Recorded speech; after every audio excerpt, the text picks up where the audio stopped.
Hey guys, welcome back to a new video. Today I'm going to be doing a voiceover. I hope you guys enjoy these kind of videos, and let's get into it. So the topic of today is Kane to Man City. Is that a good signing? Let me know in the comments down below. Man City are willing to pay 150 million. I have one objection. The man is 28. Is it worth it? I'd rather get Erling Braut Haaland next summer for 75 million, who's many years younger than Kane. Even 125 million for Haaland is a good price considering the potential he has to be great. Kane wants to leave Tottenham, we already know that, but is 150 million for a 28-year-old really worth it? Close there for Mahrez. Well, if we look at his stats, you're like, of course it's worth it. The man's gonna be Tottenham. He is Tottenham's best ever striker, and some people might claim that he's their best ever player. He's been great. What a player he is. He's developed himself from the days of being on the bench at Leicester in the Championship to in the Premier League, and now linked with a 150 million move. But I don't see it work. I don't see that. Oh, close there from De Bruyne. I don't think that's worth it personally. Yes, he's got great stats, but he's 28. In a couple of years, he's going to be worth half of that. And looking at an Erling Braut Haaland, his stats are incredible. He scores in every game. He's carrying Dortmund now that Sancho's left to Man United. And I think he's cheaper. He's 8-9 years younger. And he's more energetic. And I think Man City, if they got Haaland, the Premier League would be over. Kane to Man City, I think Man City are missing a striker. We saw that against Tottenham the other day. That they desperately need a striker, and they need a striker fast. Who can they get else? Who else can they get apart from Kane? Well, obviously there's Erling Braut Haaland, who I'd recommend him if I were Man City. His dad's got a past with them. I think that'd be a really good signing. Anyway, moving on. Lukaku to Chelsea. Is that a good signing? I think that's a really good signing. Obviously, from a business standpoint, Cavani scored. Unlucky. From a business standpoint, this is a rubbish deal. You know, Lukaku left in 2014 after 2 consecutive 20-goal-a-season seasons with West Brom. As a West Brom fan, I know that he was a great player, and I knew that he'd go on to be a great player just from that season, how good he was with us. And he bagged 20 goals a season for us. He went on loan to Everton, bagged another 20 goal a season. Comes back to Chelsea. Obviously he missed a penalty in the Super Cup final, which I think was the final nail in the coffin. They ended up selling him to Everton. He went to Everton, was great with Everton. Man United, I'd say, was the worst part of his career. I don't think he was necessarily bad. I thought he was actually really good, but it just didn't work out really with Jose Mourinho and Ole Gunnar Solskjaer. Who took over, wasn't a fan of him. He goes to Inter Milan, and here we are. You know, he's probably top 5 best strikers in the world currently, in my opinion. And he's just made a blockbuster move back to Chelsea. They bought him for 97 million. Also, on the other side of this deal, Chelsea have sold Tammy Abraham for 40 million. Sorry about that. 40 million.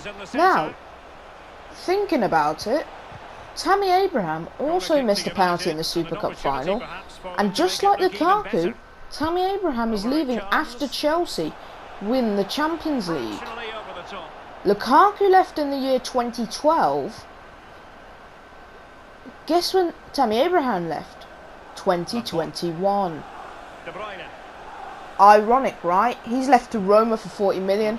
Calling it here right now, in 3 years, after winning the league with Roma under Jose Mourinho, Tammy... Oh, by the way, disgusting steal there from Fred. He's going to be the next Lukaku. He's going to score 20 goals a season for 3 years straight. Chelsea going to buy him back for same money that they bought Lukaku.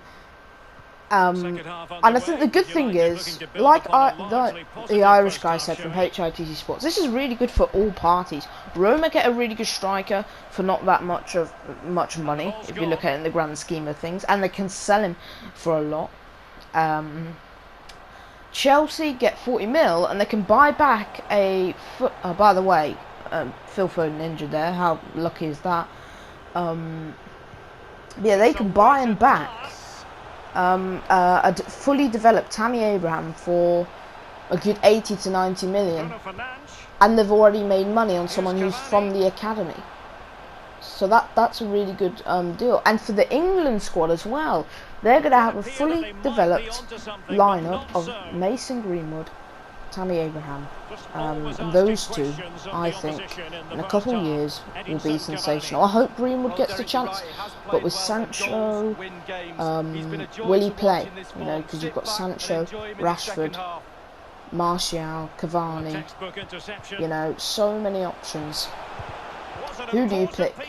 You know, who do you pick in that squad for Man United? Do you give Greenwood the chance at striker, but then you've got Cavani, Martial on the bench? What happens to Dan James? Does Dan James sit on the bench?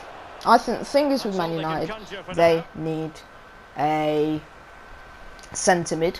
They are linked with Cristiano Ronaldo, but I think that's not going to happen. 99.99% that will not happen. I do not think Cristiano Ronaldo will be going to Old Trafford. Liverpool look really good. Obviously, they won against Norwich. At the time of recording, they are playing Burnley. And yeah, I think, can Liverpool put up a title challenge with Man City and Chelsea? Who knows?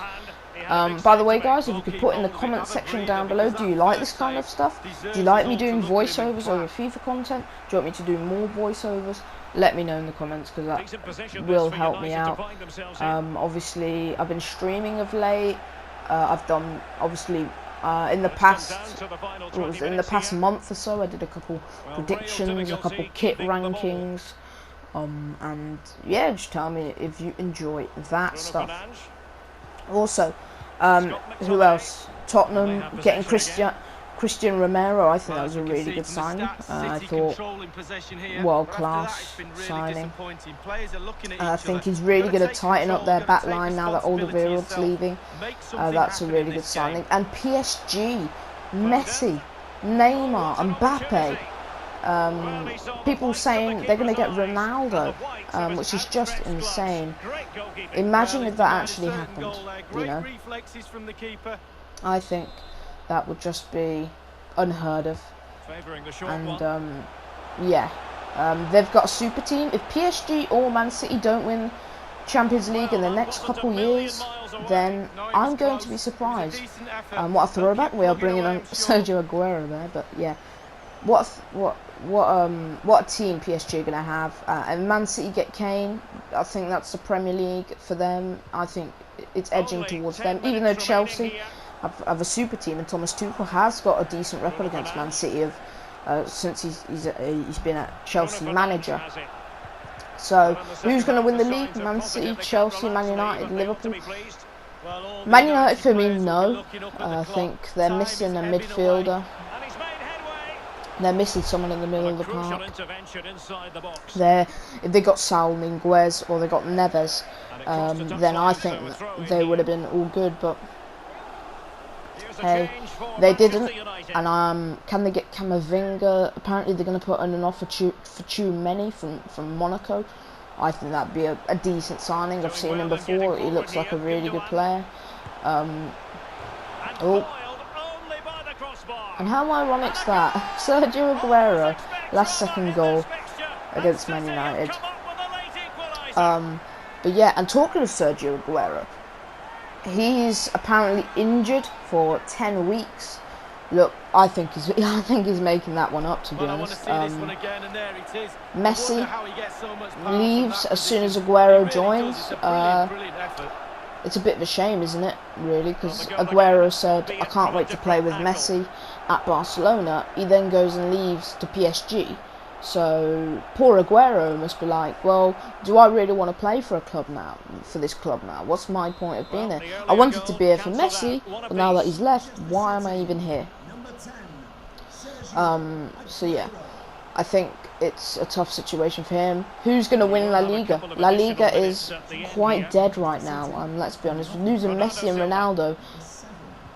Are you gonna wake up saying, "Oh, I wanna watch Ronaldo in La Liga"? You can't do that stuff anymore because Ronaldo and Messi have gone their separate ways, and it's sad. I didn't really want Messi to go to PSG. I really didn't. I would have loved if he came to the Premier League, even if it was to Man City. Still, you know, in the Premier League, Messi. That is just fireworks. The Premier League, probably the strongest league in the world. The Premier League, let's be honest. Looking at, if you compare it to the Bundesliga, if you compare it to La Liga, Serie A, you know. Also, touching on the topic of FIFA 22, it looks like there's some great FIFAs. It looks like it's going to be better than other FIFAs. The features, I do like the features they've added to the game. By the way, how did he not save that?